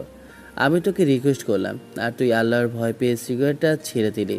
কিন্তু দেখ না, রিয়েল লাইফে কাউকে যদি এই কথাগুলো বলি তাহলে তাদের কাছে নিতান্তই এটা হাস্যকর একটা ব্যাপার। কেননা তাদের তো আল্লাহর প্রতি ভয় নেই। যদি আল্লাহর প্রতি ভয় থাকতো তাহলে এই জাহান্নামী খাবার খেতে পারতো না, আর নামাজও ছাড়তে পারতো না। ওরা কি জানে না 5 ওয়াক্ত নামাজ পড়তেই হবে? ধর তোর কাপড় খারাপ, কাপড় চেঞ্জ করতে পারতেছিস না, এমন একটা জায়গায় আছিস, তারপরেও তোকে নামাজ আদায় করতে হবে। আবার ধর তোর শরীর খারাপ, বসে নামাজ পড়, তাও পারতেছিস না, শুয়ে নামাজ পড়, তাও পারতেছিস না, ইশারায় নামাজ পড়। আবার ধর পানি পাচ্ছিস না, তাই মন করেও নামাজ পড়। নামাজ তোকে পড়তেই হবে, নামাজে কোনো গাফিলতি চলবে না।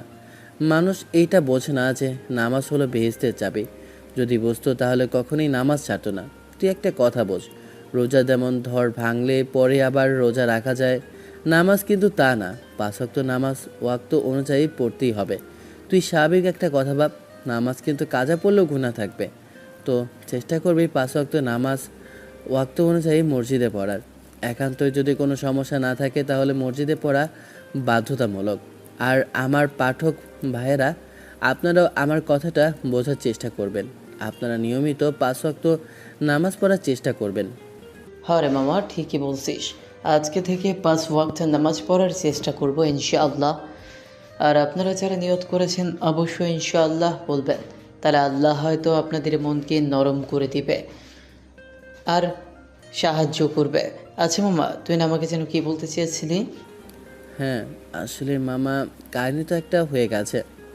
কী রে ভাই, কী কাহিনী? তাড়াতাড়ি বল, আমার তো আর তর সইছে না। মামা, মায়ের সাথে তো আমার হয়ে গেছে রে। হয়ে গেছে মানে? কি হয়েছে আর কি করে হয়েছে আর কেমনে? তা এখন কি প্রেগনেন্ট নাকি? শালা, একটা লাথি মেরে তোর ফাজলামি করে বের করে দেব। আরে শালা, তোকে বলতে চেয়েছি মায়ের সাথে আমার প্রেম হয়েছে, আমরা একে অপরকে ভালোবাসি। তোকে আবার না জানালে তুই তো আবার সেন্টি খাবি, তাই তো তোকে জানালাম। কজ কি মামা? বলছিলাম না তোর কিছু একটা সামথিং হবে? দেখলি, গরিবের কথা বাসি হলেও ফলে। হ্যাঁ রে মামা, তোর কথাই সত্যি হয়েছে। সবই বুঝলাম। তার ট্রিট কবে দিবি? হ্যাঁ, ট্রিট কিন্তু মিস দেওয়া চলবে না। আরে অবশ্যই দেব, তুই তো আমার জানে জিগার বন্ধু। তোকে ট্রিট দেবো না তো কাকে দেব?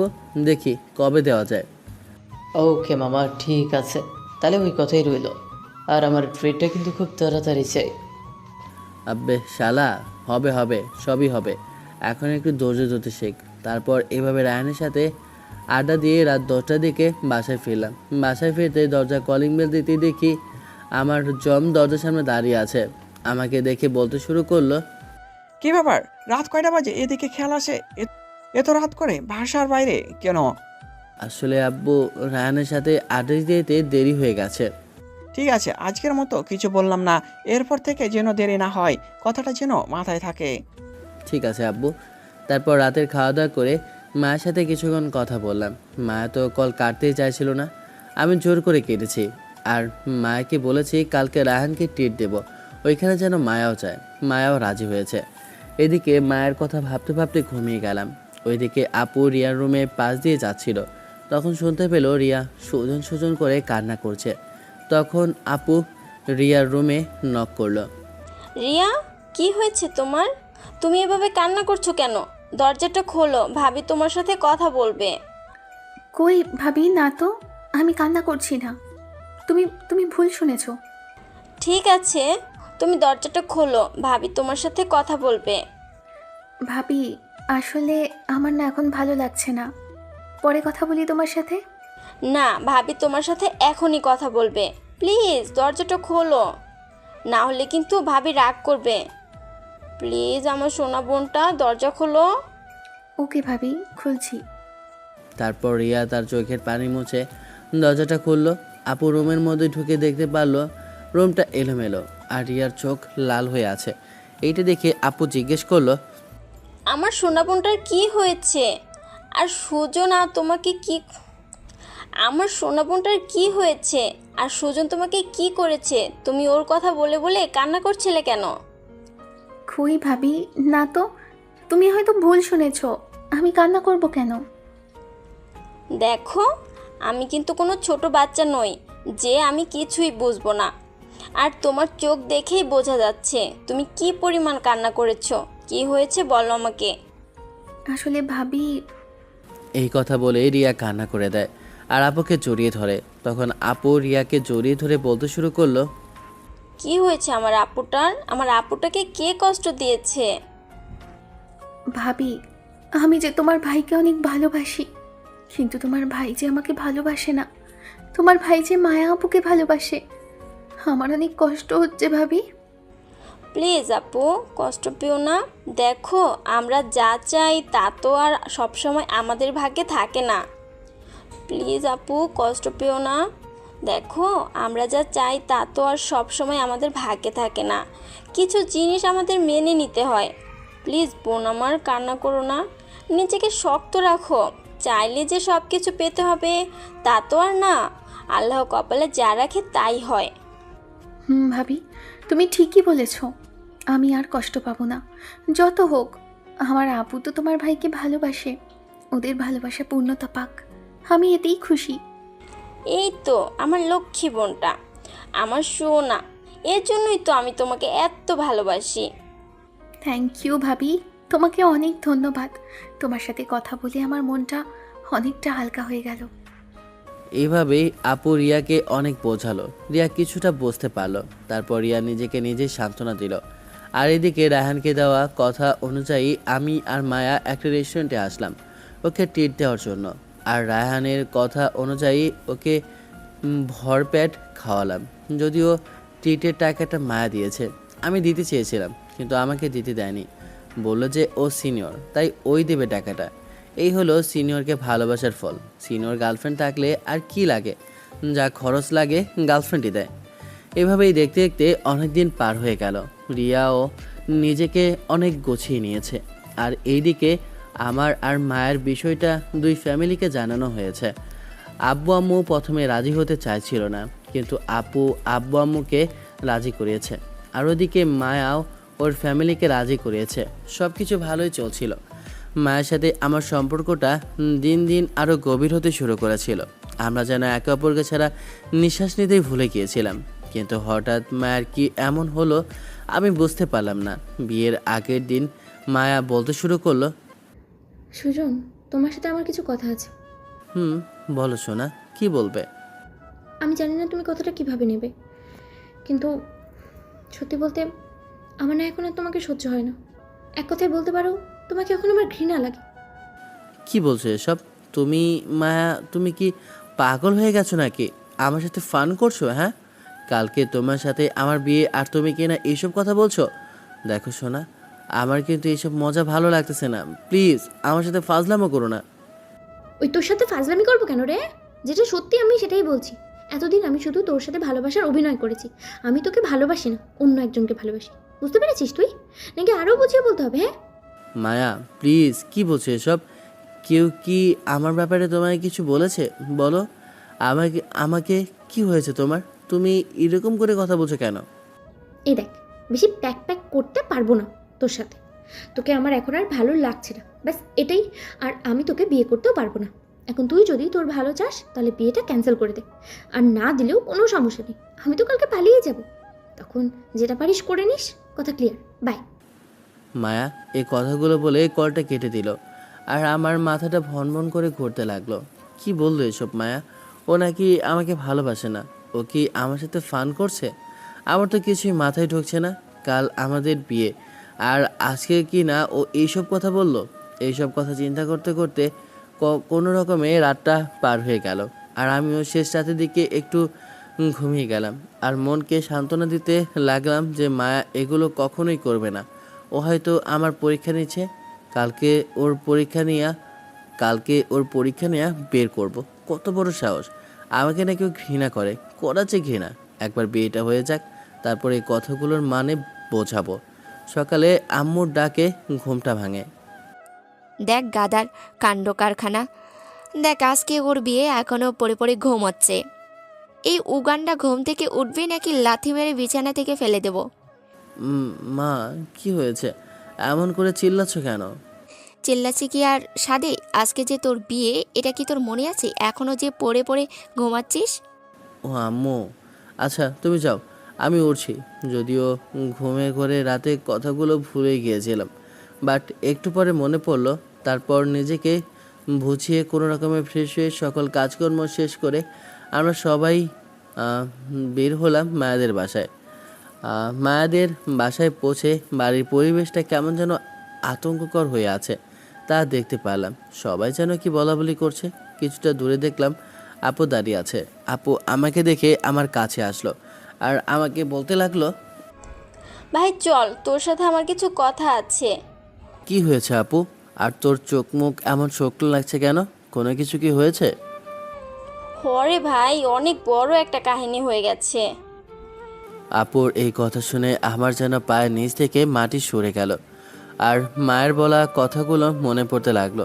তাহলে কি মায়া কিছু একটা করেছে? মনে মনে এসব চিন্তা করতে লাগলাম। তখন আপু বলতে শুরু করলো, ভাই কি থেকে কি হয়ে গেল আমার মাথায় কিছুই ঢুকছে না। মায়া এত বড় একটা ঘটনা কেমনে ঘটাতে পারলো, আমার তো বিশ্বাসই হচ্ছে না। কি হয়েছে রে আপু? তুই এমন করে বলছিস কেন? প্লিজ আপু একটু খুলে বল না, কি হয়েছে? তখন আপু বলতে শুরু করলো, ভাই মায়া তো পালিয়ে গেছে। আপুর কথা শুনে আমি যেন পুরো হয়ে গেলাম। মায়া তাহলে কালকে যা বলেছিল সব সত্যি বলেছিল? কি করে পারলো মা এমনটা করতে? আমার এমন কথা শুনে আপু বলতে শুরু করলো, কি বলিস, মায়া তোকে কি বলেছে? তারপর মায়া কালকে যা যা বলেছিল সব আপুকে বললাম। আপু সব কিছু শুনে মাথায় হাত দিয়ে বসে পড়লো। আপু কিছুতেই বিশ্বাস করতে পারছে না যে মায়া এমনটা করবে। তারপর আপু আমাকে বসিয়ে রেখে বাইরে চলে গেল। ওইদিকে আপু গিয়ে তার শ্বশুরকে সব কিছু খুলে পড়লো। সব কিছু শুনে তার শ্বশুর দাঁড়ানো থেকে বসে পড়লো। সবার এমন অবস্থা দেখে আপু আমার আব্বু আম্মু আর আপুর শ্বশুর শাশুড়িকে একটা রুমে নিয়ে গিয়ে বলতে শুরু করলো, দেখেন এখন যা হবার তা হয়েছে, এখানে ভেঙে পড়লে চলবে না, আমাদের এই সমস্যাটা সলভ করতে হবে। কিভাবে সলভ করব? সব তোর জন্য হয়েছে, আমি আগেই বলেছিলাম। আমি এই বিয়েতে রাজি না, একমাত্র তোর চোরাচুরিতে আমি এই বিয়েতে রাজি হয়েছিলাম। আর আজকে কিনা প্লিজ আব্বু, আমাকে আর একটা সুযোগ দাও, আমি সব কিছু ঠিক করার ব্যবস্থা করছি। আর কি কথা বলার বাকি রেখেছিস তুই? আর কি শুনবো তোর কথা? তোর কথা শুনেই তো আজ আমার মান সম্মান সব শেষ। আব্বু আমার কথাটা তো শুনবে, তারপর না হয় তোমরা বলো। বল, কি বলবি তুই? এদিকে আমি রুমের মধ্যে বসে বসে কান্না করছি আর বিগত মায়ের সাথে আমার দিনগুলোর কথা চিন্তা করছি। আমি কিছুতেই মিলাতে পারছি না যে মায়া আমাকে ভালোবাসে না। আমার এখনও সব কিছু যেন স্বপ্নই মনে হচ্ছে। কেননা আমি মায়াকে যতটা না ভালোবাসি, মায়া তার থেকে বেশি আমাকে ভালোবাসে। ও তো কোনো কারণ ছাড়া এমনটা করবে না।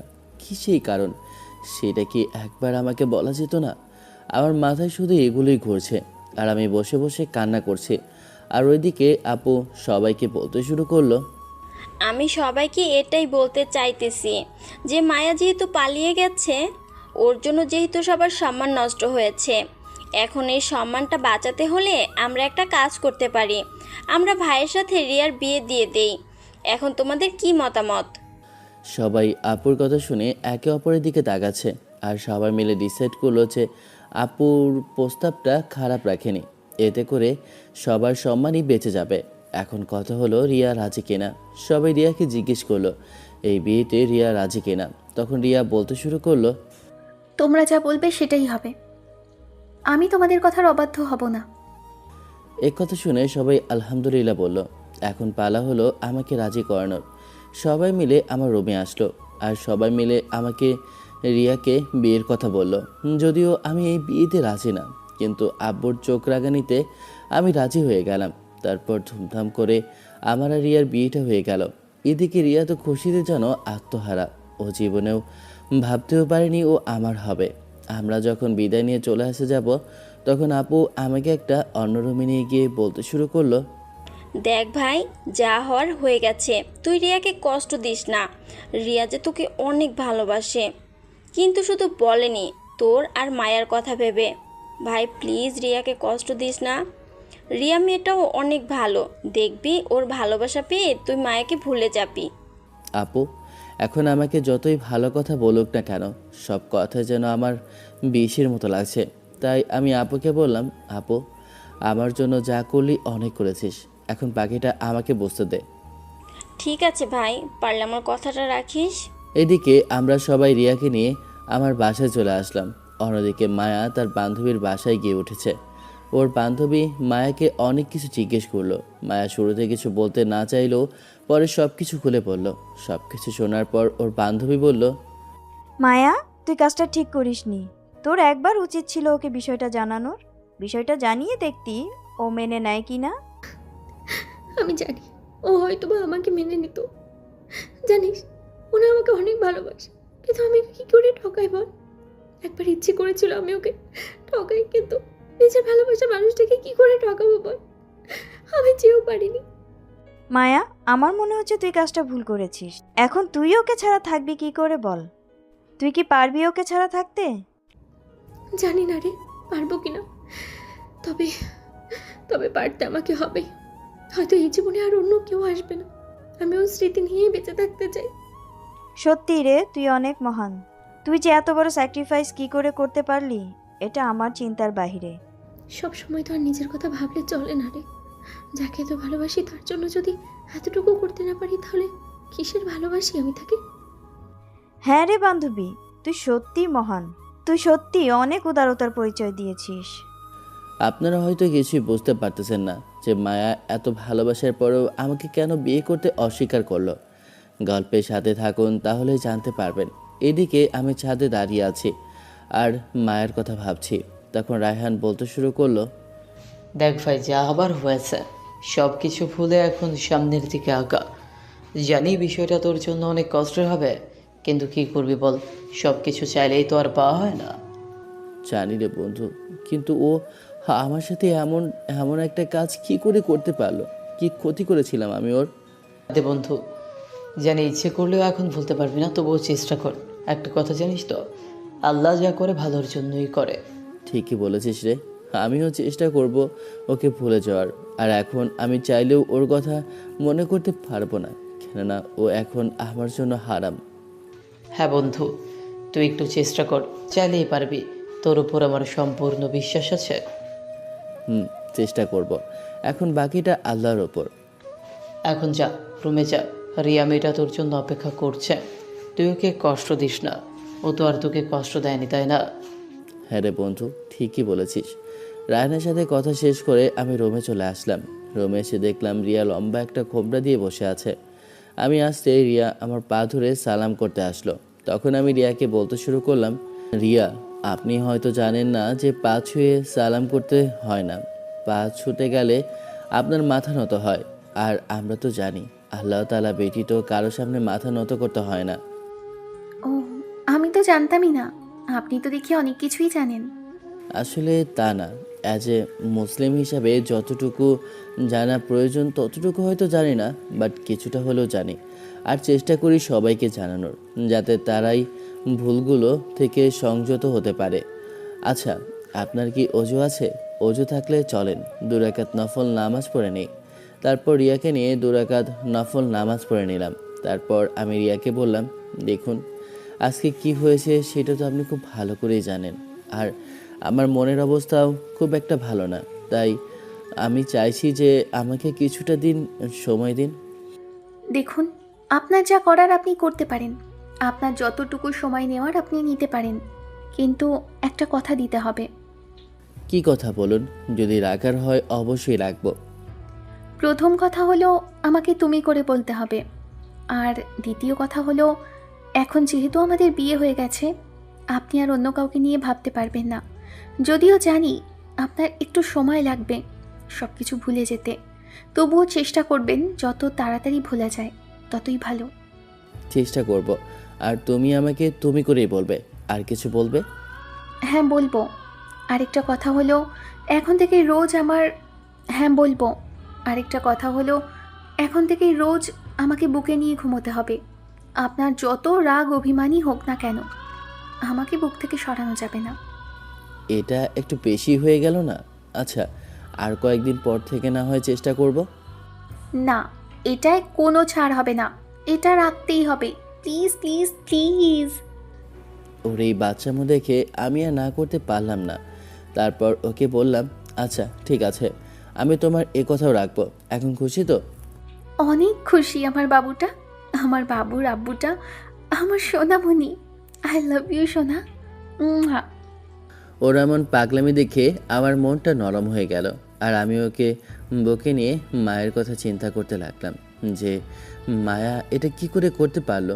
যে জায়গায় আজকে মায়ের থাকার কথা ছিল আছে কিনা সেখানে অন্য কেউ, যদিও মেনে নিতে আমার অনেক কষ্ট হচ্ছে, তারপরেও মেনে নিতে হচ্ছে, সবই নিয়তি। এক সময় আমি রিয়াকে বুকে জড়িয়ে ঘুমিয়ে পড়লাম। সকালে ঘুম থেকে উঠে দেখি রিয়া এখনও আমাকে বাচ্চাদের মতো জড়িয়ে ধরে ঘুমিয়ে আছে। মেয়েটাকে দেখতে যদিও অনেক মায়াবী। যদি মায়া আমার লাইফে না থাকতো তাহলে আমি রিয়াকে আগে ভালোবাসতাম।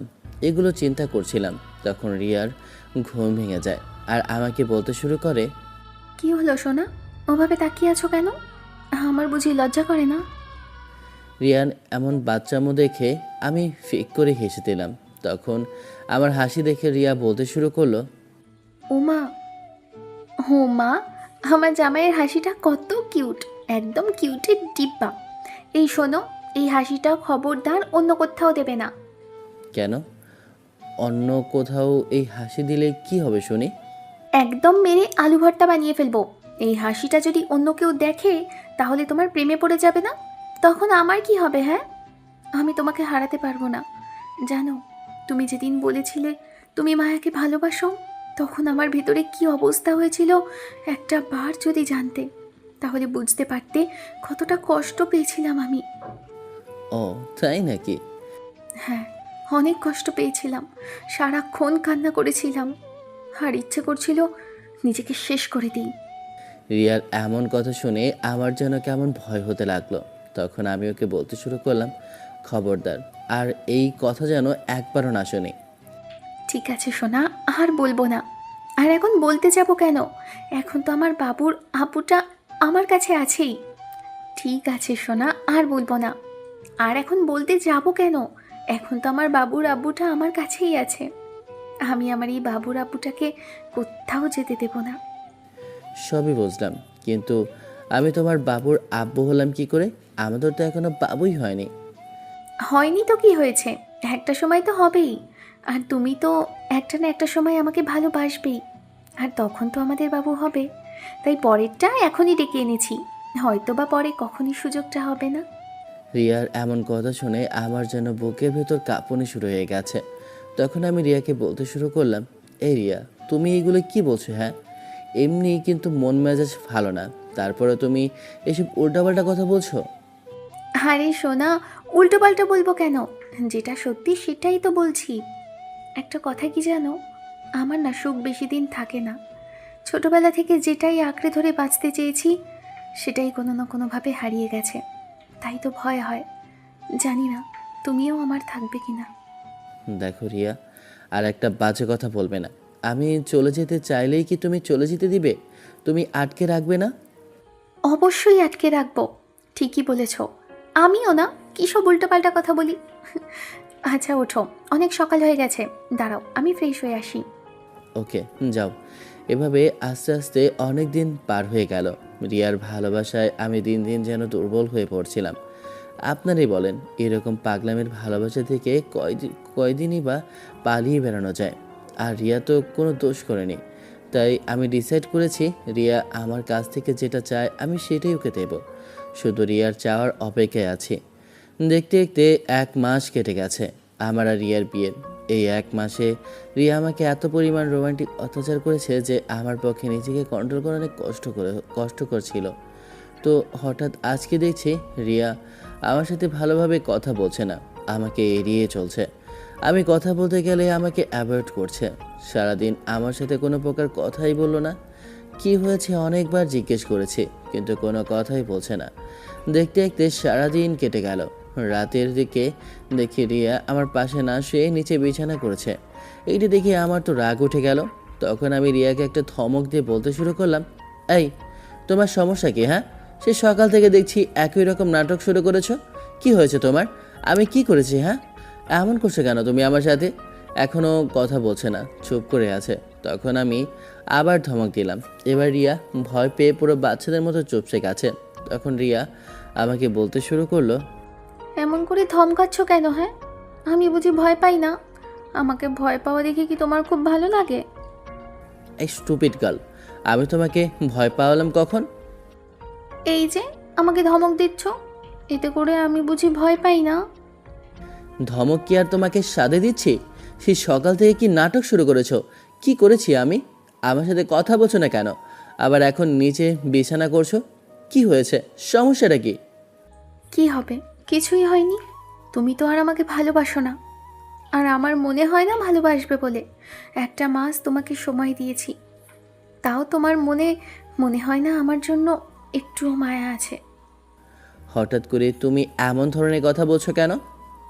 বলবো না তো কি করব? হ্যাঁ, আমার কি ইচ্ছে করে না তোমার ভালোবাসা পাওয়ার?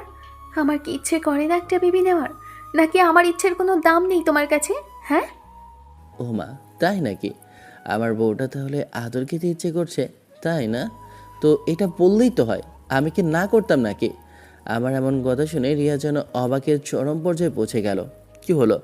অমন করে তাকিয়ে আছো কেন? হ্যাঁ, একটু আগেই না বললে আদর চাও, তাহলে এখন এমন করে তাকিয়ে আছো কেন? কি বললে তুমি? আমার তো বিশ্বাসই হচ্ছে না।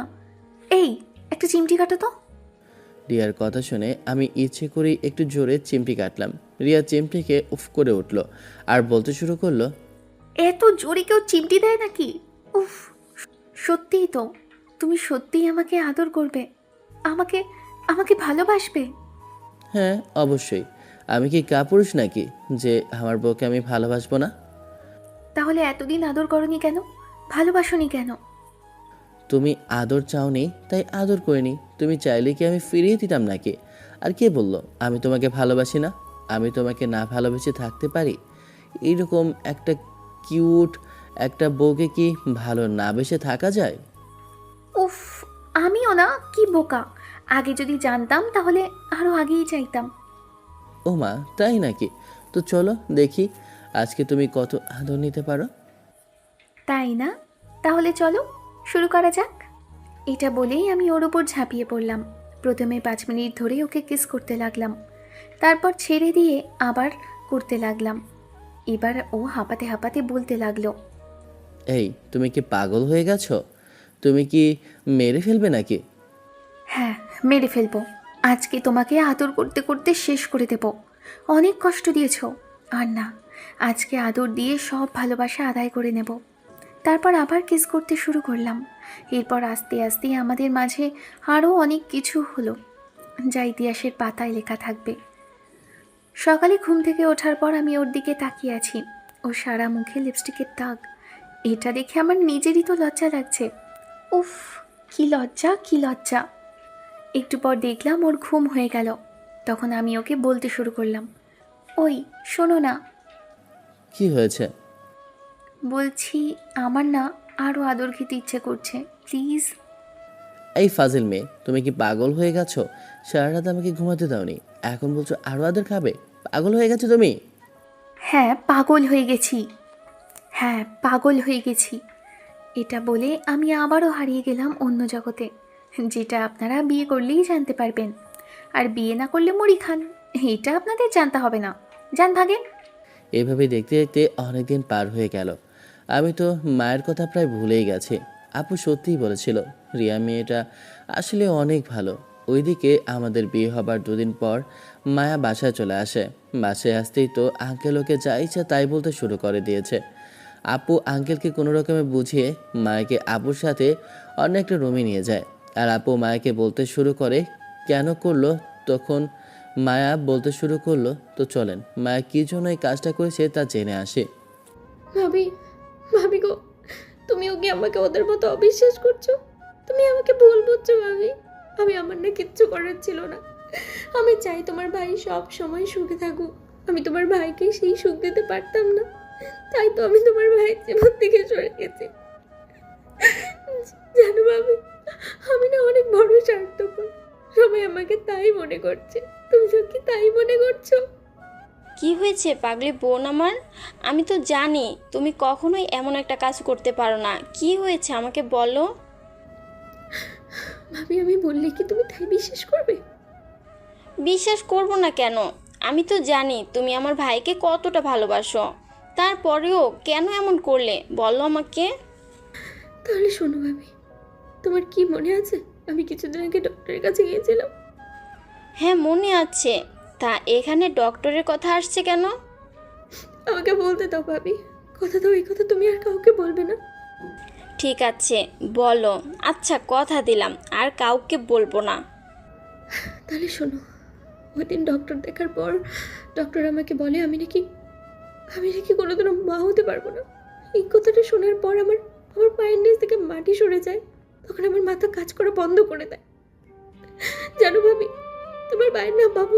বাবু বলছো তোর অনেক ইচ্ছে আব্বু ডাক শোনো। এখন এখন বলো ভাবি, আমি কি তোমার ভাইয়ের এই সুখটা পূরণ করতে পারবো? কোনোদিনও পারবো না। তাই তো তোমার ভাইকে ঠকাতে চাইনি। তাই তো হাজার কষ্ট করে আমি এই বাসা থেকে চলে গেছিলাম। জানো ভাবি, আমি না তোমার ভাইকে নিজে থেকে বেশি ভালোবাসি। তারপরে আমি স্বার্থপরের মতো ওকে ফিরিয়ে দিয়েছি। আমাকে মাফ করে দাও ভাবি, আমি তোমার ভাইয়ের যোগ্য না। আমাকে মাফ করে দাও, আমাকে মাফ করে দাও। বোন আমার, তুই এটা কি করলি? তুই একটাবার আমাকে বলতে পারতি, আমার ভাইকে বলতে পারতি। কেন নিজেকে এভাবে কষ্ট দিলি বল? ভাবি, আমি যে তোমার ভাইকে অনেক ভালোবাসি, তাই তো তোমার ভাইয়ের কোনো আশা পূরণ অপূর্ণ রাখতে চাইনি। তাই তো আমি এই বিয়েটা করিনি ভাবি। আমি জানি তোমার ভাই এটা জানতে পারলে আমাকে তাও বিয়ে করতো, কিন্তু ও যে ভিতরে ভিতরে অনেক কষ্ট পেত। ও যে অনেক অনেক ইচ্ছা আব্বু ডাক শোনার, ওইটা তো আর আমি পূরণ করতে পারবো না। এই জন্যই আমি বাধ্য হয়েছি তোমার ভাই থেকে দূরে সরে যেতে। আমাকে মাফ করে দাও ভাবি। তুই মাপ চাইছিস কেন বোন? মাপ তো আমার তোর কাছে চাওয়া উচিত। তোর মতো বোন পৃথিবীতে আর দুইটা হয় না। এটা বলেই ওরা দুজনকে জড়িয়ে ধরে কান্না করতে লাগলো। এভাবে কয়েকদিন পার হয়ে যায়। ওদের বাসায় এখনও কেউ জানে না, শুধু আপু ছাড়া, যে মায়া কেন এমনটা করেছে। আঙ্কেল অনেক রাগারাগি করেছে, শুধু আপুর কারণে বেশি কিছু বলতে পারে না। আপু মায়াকে বাঁচিয়ে নেয়। মা এখন আর সেই আগের মতো মায়াবতী নেই। ঠিক মতো খায় না, ঘুমায় না, সে যেন এলোমেলো হয়ে গেছে। আপু শুধু ছলো ছলো নয়নে মায়ের দিকে তাকিয়ে থাকে। আপুর যে এখন আর কিছু করার নেই।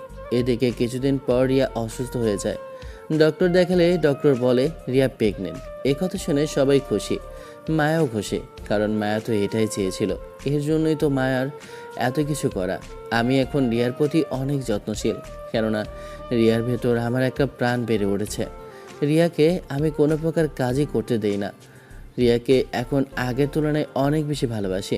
দেখতে দেখতে রিয়ার ডেলিভারির সময় হয়ে আসলো। আমি রিয়াকে কোনো কিছুই করতে দেই না।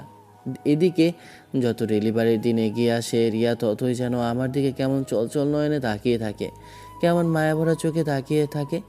আমি কি কিছু জিজ্ঞেস করলে বলে আমাকে দেখছে। আমি যখন বলি আমাকে এত দেখার কি আছে, তখন রিয়া বলে, জানো, তোমাকে না ছেড়ে যেতে একদম ইচ্ছে করে না আমার, কিন্তু আমার কেমন যেন ভয় হচ্ছে। মনে হয় তোমার সাথে আমার আর দেখা হবে না। এই রিয়া, তুমি কি পাগল হয়ে গেছো? তোমাকে একদিন বলেছি না এই সমস্ত কথা বলবে না?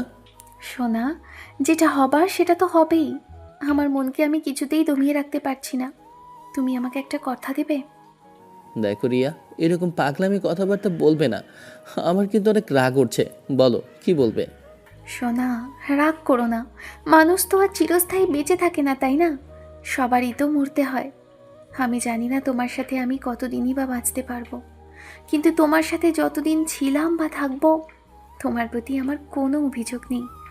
শুধু তোমার কাছে একটাই চাওয়া, আমার যদি কিছু হয়ে যায়, আমার বাবুটাকে নিয়ে তুমি আরেকটা বিয়ে করে নিও। প্লিজ, আমাকে কথা দাও। রিয়া, পাগলামি বন্ধ করবে কি? কি সমস্ত কথা বলছো? আমি যেটা বলেছি সেটার উত্তর দাও। আমার কথা রাখবে কি না? সেটা পরে দেখা যাবে। এখন আসো, আমার বুকে আসো। রিয়াকে আর কোনো কথা বলতে দিলাম না। আমি জানি না যে এমন কথা কেন বলছে। আমার অনেক ভয় হতে লাগলো। পাখিটা আমাকে অনেক ভালোবাসে। এভাবে দেখতে দেখতে ডেলিভারির দিন চলে আসলো। আজকে রিয়ার ডেলিভারি। রিয়া কিছুতেই আমার হাতটা ছাড়তে চাইছে না।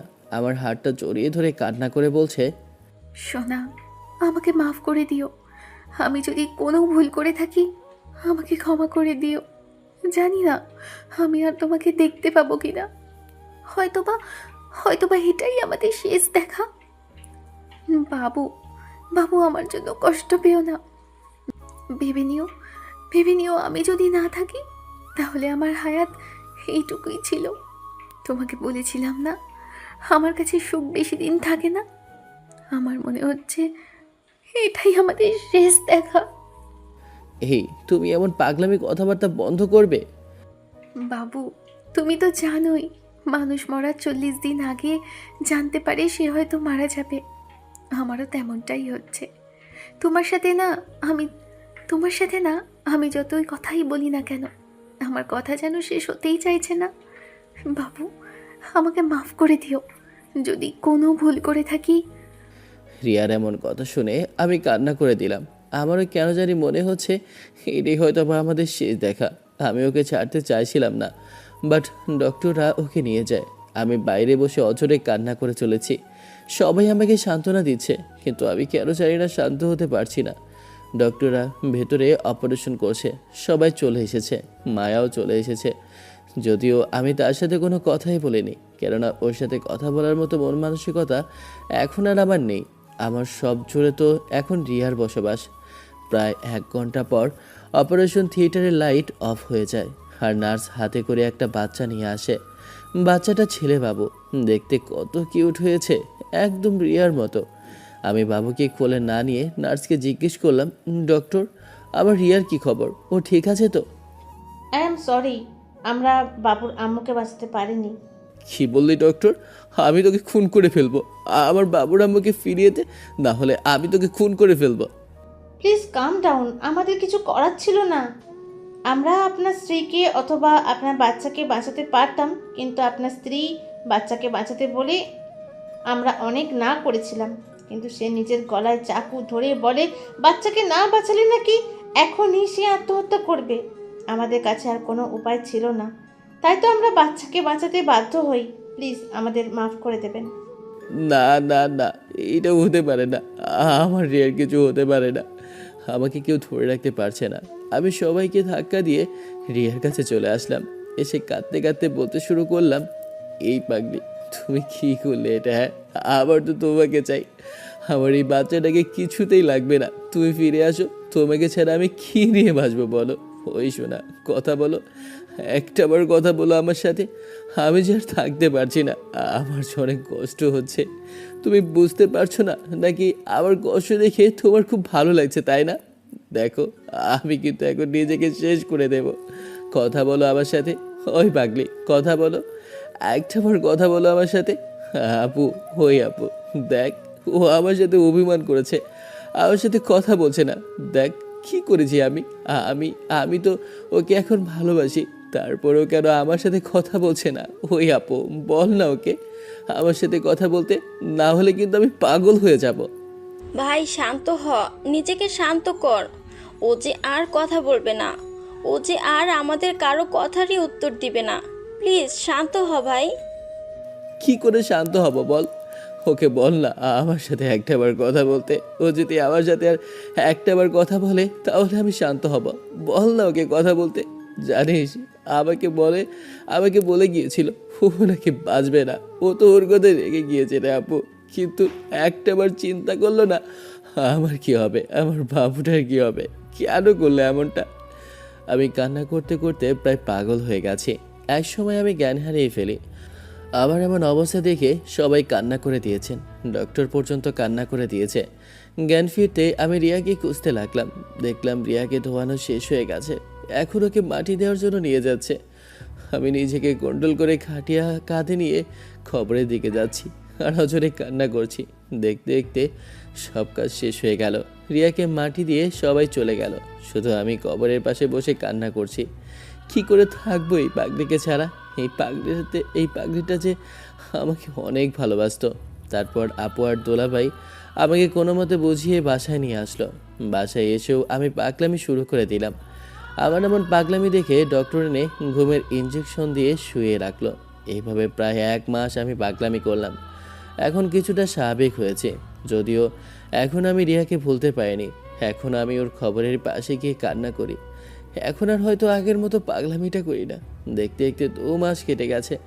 আমার বাবুটাকে এই 2 মাস মায়া আগলে রেখেছে, তাই সবাই মিলে ডিসাইড করলো যে মায়ের সাথে আমার বিয়েটা দেবে। কিন্তু আমি কিছুতেই রাজি না, কেননা শুধু রিয়াকেই ভালোবাসি। তখন আপু বলতে শুরু করলো, দেখ ভাই, তুই হয়তো মায়ার প্রতি এখনো রেগে আছিস, কিন্তু তুই তো আর আসল সত্যিটা জানিস না। মায়া তোর ভালোর জন্যই এমনটা করেছিল। দেখ আপু, মায়ের নাম মুখেও আনবি না। আমার মাথাটা নষ্ট করাস না ওর নাম মুখে এনে। আমি রিয়া ব্যতীত এখন আর কাউকে মনে রাখতে চাই না। প্লিজ আপু, এইসব পাগলামি বন্ধ কর। দেখ ভাই, তুই একটু বোঝার চেষ্টা কর। কি বোঝাতে চাইছিস তুই বল? যে আমাকে এত বড় ধোঁকা দিল আমি তাকে আবার বিয়ে করব? এটা কখনো হয় না। আর দেখ, বিয়ে করার হলে অন্য কাউকে করব, তা ওকে করব না। আর না আমার বিয়ে করার কোনো ইচ্ছা আছে। ভাই, অন্য কাউকে বিয়ে করলে যে তোর সন্তানকে মায়ের মতো ভালোবাসবে এমন কাউকে তো আর পাবি না। আর তুই তো বুঝতেই পারছিস, মায়া তার বোনের শেষ সম্পর্কটা আটকে ধরে বেঁচে থাকতে চায়। আর আজকে তো শুনতেই হবে মায়া কী জন্য এমনটা করেছে। প্লিজ আপু, আমার মাথাটা গরম করাস না। ও কী জন্য এমনটা করেছে না করেছে এগুলো শোনার বিন্দু পরিমাণ ইচ্ছে আমার নেই। প্লিজ আপু। না, তোকে আজকে শুনতে হবে। তাহলে শোন। তারপর মায়া কী জন্য এমনটা করেছে সব কিছু খুলে বললাম। সব কিছু শুনে আমার তো মাথা পুরো হ্যাং হয়ে গেল। তার মানে মায়া আমার জন্য এত বড় স্যাক্রিফাইস করেছে? আমি কি চেয়েছিলাম ও এত বড় স্যাক্রিফাইস করুক? ও কি একটাবার বলতে পারতো না? বলেই দেখতো আমি কি চাই। ও তো জানতোই তুই ওকে তারপরেও বিয়ে করতি, তাই তো তোকে না জানিয়ে এমন একটা কাজ করেছে। প্লিজ ভাই, ওকে মাফ করে দে। আমাকে দু একদিন ভাবার সময় দে। এখন আপনারাই বলেন আমি কি করব? ছেলে মানুষ তো আর একা থাকতে পারে না, তাই না? তাদের তো বিয়ে করতেই হয়, আর বাবুর জন্য হলেও তো করতেই হবে। অন্যজনকে বিয়ে করা থেকে না হয় ওকেই বিয়ে করে নেই। ও তো আমার জন্যই এত বড় স্যাক্রিফাইস করেছে। তারপর অনেক চিন্তা ভাবনা করে আমি বিয়েতে সম্মতি দিলাম। আজ আমার আর মায়ার ধুমধাম করে বিয়ে হয়ে গেল। মায়া বাসর করে বসে আছে, আর আমি রিয়ার কবরের পাশে বসে কান্না করছি। রিয়ার মতো ভালোবাসা হয়তো এখন আর মায়ের প্রতি নেই, কিন্তু এখন তো আর চাইলেও মায়াকে কষ্ট দিতে পারবো না। আর রিয়া তো বলেই গিয়েছিল আমি যেন কাউকে বিয়ে করে নেই। শেষমেশ ওর কথাটাই সত্যি হলো। পাখিটা আমাকে কত ভালোবাসতো, কেন করলে এমন?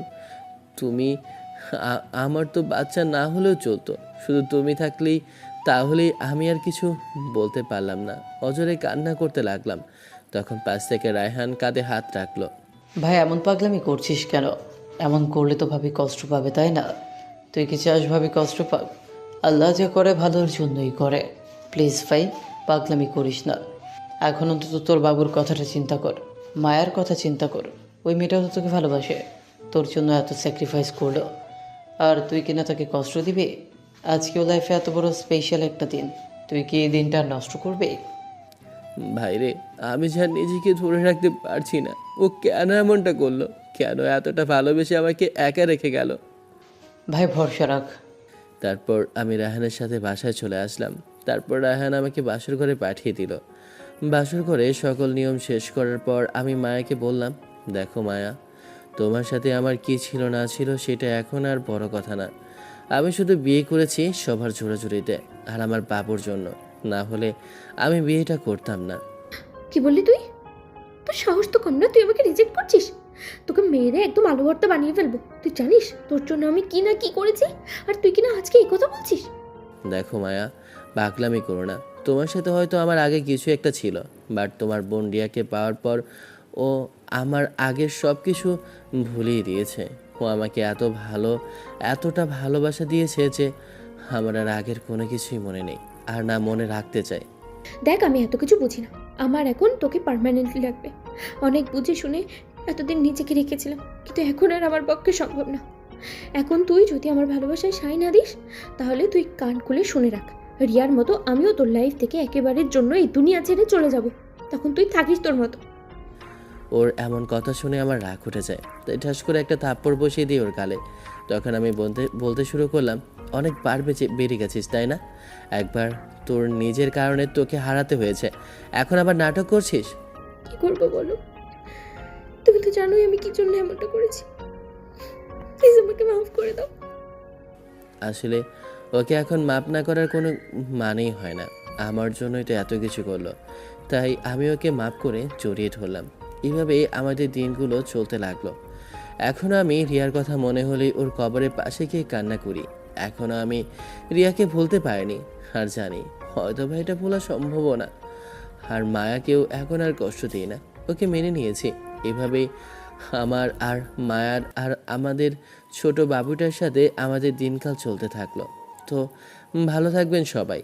আর গল্পটা কেমন হয়েছে অবশ্যই কমেন্ট করে জানাবেন।